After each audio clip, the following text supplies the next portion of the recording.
Você costuma jejuar? Já desenvolveu esse hábito bíblico, saudável não só para o corpo, mas para a sua vida espiritual? Se sim, você entende por quê? Se ainda não, você entende que essa é uma prática bíblica? Nos próximos minutos, eu quero falar a respeito disso. Fique comigo.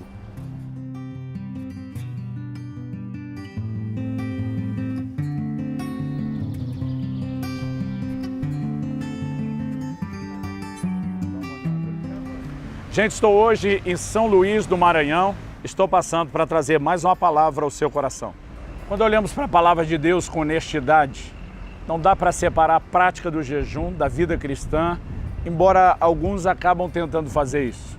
Seja através de teorias equivocadas, seja através de uma prática onde nunca estão envolvidos com o jejum. A verdade, eu e você precisamos entender o ensino do Novo Testamento, começando do próprio ensino de Cristo. De vez em quando eu vejo pessoas falando que Jesus ensinava apenas aos judeus dos seus dias. Isso não é verdade. A Bíblia nos diz no livro de Hebreus que o evangelho que foi inicialmente anunciado pelo nosso Senhor é o mesmo que foi continuado pelos apóstolos. Jesus disse aos apóstolos: façam discípulos das nações, ensinem eles a guardar tudo quanto eu vos tenho ensinado. Então nós precisamos partir da premissa daquilo que Jesus ensinou.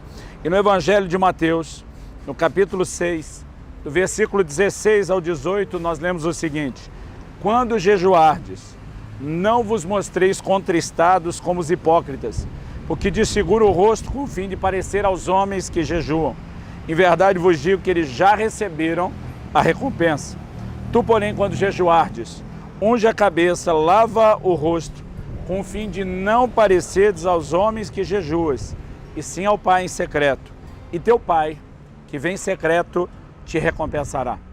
Algumas lições a serem tiradas do jejum aqui. A primeira delas é que existe uma recompensa. Quem faz isso diante dos homens, apenas para ser visto por eles, terá como recompensa o reconhecimento dos homens e nada mais do que isso. No entanto, aqueles que fazem diante de Deus, terão de Deus a sua recompensa. Que o jejum tem benefícios, que o jejum tem recompensas, o Senhor Jesus já nos sinalizou. O jejum não é uma prática do Velho Testamento, não é uma prática da lei, como alguns tentam dizer. Embora no Velho Testamento havia uma ordenança de pelo menos um dia de jejum ao ano, o dia da expiação. No Novo Testamento nós não vamos encontrar nenhum imperativo que obrigue o crente a jejuar. De modo que eu costumo dizer que o fato de não jejuar não é necessariamente pecado. Agora, quando Jesus usa a expressão quando jejuardes, é lógico que ele está demonstrando com isso uma expectativa de que nós jejuássemos. Então o crente que não jejua, embora não peca, ele não cumpre a expectativa do seu Senhor.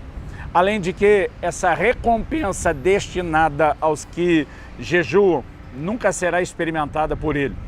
Então, embora ele não peque ou não jejuar, há determinadas dimensões que só estão disponíveis para aqueles que jejuam. Por exemplo, quando os discípulos perguntam ao Senhor Jesus por que é que nós não conseguimos expulsar aquele demônio, Jesus olha para eles e diz: essa casta não sai a não ser por meio de jejum e de oração. Em outras palavras, ele está dizendo que o jejum te levará a lugares que quem não jejua jamais vai entrar. E para aqueles de nós que queremos mais de Deus, nós precisamos entender a importância do jejum. Quando a Bíblia fala de recompensa, quando a Bíblia fala de algo que alcançamos, ela não está valorizando o mérito. Ela está falando de algo que nós geramos como consequência. Por exemplo, se eu planto, eu colho. A palavra de Deus é clara sobre isso. A colheita é mérito? Única e exclusivamente não, mas em parte tem a ver com a minha responsabilidade do plantio. Se eu oro, Deus atende. Mas e se eu não oro? Ele não vai atender. Então Jesus também fala de orar no secreto para ter recompensa. E ninguém discute na nova aliança a recompensa da oração, o benefício do que se alcança com a oração, mas às vezes querem discutir do jejum quando isso foi apresentado exatamente no mesmo contexto. O jejum não é algo exclusivo da velha aliança. Quando os discípulos vêm conversar com Jesus, diz: os discípulos de João jejuam, por que nós não jejuamos? Jesus diz: pode alguém jejuar enquanto o noivo está presente? Em outras palavras, Jesus está dizendo: ainda não é agora. Ele diz: mas quando o noivo for retirado, dias virão em que jejuarão. Agora, se Jesus está dizendo, enquanto vocês estão comigo, não é hora de jejuar, mas virão dias depois que eu não estiver com vocês, será que Jesus não estava dizendo que o jejum era para esse tempo, para a nova aliança? O que eu e você precisamos entender é que Jesus jejuou, nos deu exemplo na prática. Jesus orientou os seus discípulos sobre a importância do jejum e nós vemos no livro de Atos uma igreja que jejuava. Por exemplo, em Atos, no capítulo 14, a Bíblia diz que Paulo e Barnabé passam pelas cidades onde plantaram igrejas para estabelecer os primeiros presbíteros e eles fizeram isso com imposição de mãos e com jejuns. Então que o jejum é parte da vida cristã e da nova aliança é fato. Mas deixa eu dizer algo, o jejum não muda Deus, assim como a oração não muda Deus.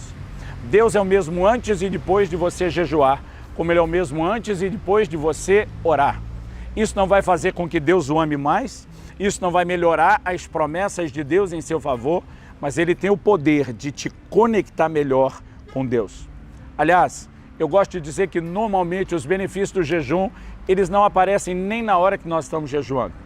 Eu tenho um amigo que costumava dizer, pastor Luiz Gomes, bom não é jejuar, bom é ter jejuado.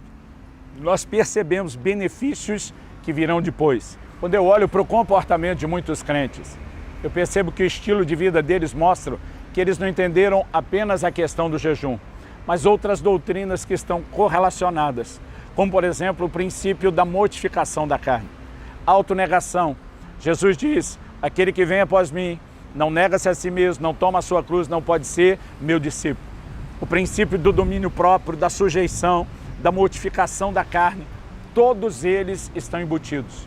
O jejum nos empurra para um lugar onde nós estamos dizendo para Deus, eu deixo de me entreter com aquilo que é terreno, eu deixo de me alimentar daquilo que é natural, porque eu estou buscando forças e recursos no Senhor. Ao longo de toda a Bíblia, nós vemos o jejum sendo praticado. Agora, além dele não ser obrigatório, embora seja uma expectativa de Deus, o que eu e você precisamos entender é que há formas diferentes de jejum. Por exemplo, a Bíblia diz que Jesus não comeu durante 40 dias e no final dos quais teve fome. A Bíblia não diz que ele não bebeu e não diz que ele teve sede. E olha que ele estava num deserto. Então subentende-se que Jesus praticou aquilo que classificamos de um jejum normal. O que é o jejum normal? Onde você deixa de ingerir alimentos e bebe apenas água. Pergunta, essa é a única forma de jejum? Não. Nós vemos pelo menos 2 casos na Bíblia, onde as pessoas, por 3 dias, como é o caso do livro de Esther, como é o caso do que a Bíblia menciona sobre o apóstolo Paulo, que por 3 dias não se comeu e nem se bebeu. Então, muitas vezes, há o que classificamos do jejum absoluto. O jejum absoluto, ele não é recomendado do ponto de vista fisiológico, como algo a ser feito por mais do que 3 dias. Embora a Bíblia diga que Moisés, durante 40 dias, não comeu e não bebeu, ele estava num contexto completamente diferente, envolvido na glória de Deus no monte. E eu não estou dizendo que não haja exceções, mas clinicamente falando, ele não é recomendado. Mas há o jejum parcial. O que é o jejum parcial? A Bíblia diz que Daniel jejuou por 21 dias. Mas durante esses 21 dias, até porque o prazo era longo, suas atividades eram normais na corte, a Bíblia diz que ele não comeu carne, ele não bebeu vinho, ele não provou de manjares desejáveis. A Bíblia fala no início do livro de Daniel, do que alguns chamam só de uma dieta, outros classificam como um jejum prolongado. Fala dele consumindo apenas legumes e águas. Então, normalmente, usamos a expressão do jejum de Daniel para falar de um jejum parcial, principalmente quando nos lançamos a um jejum maior, prolongado, no meio das nossas tarefas e atividades. Esse é um dos mais recomendados. Mas não há nada na Bíblia que determine quanto tempo você tem que jejuar, qual é o tipo do jejum que você tem que fazer.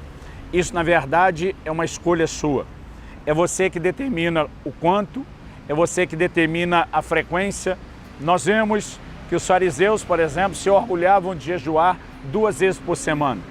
E, na verdade, o que era errado não era o modelo de jejum dos fariseus, era a motivação deles.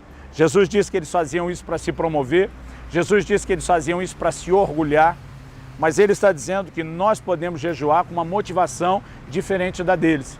Isso significa que algumas coisas no que eles faziam, que podem ser copiados e algumas coisas no que eles faziam que não deveriam ser imitadas.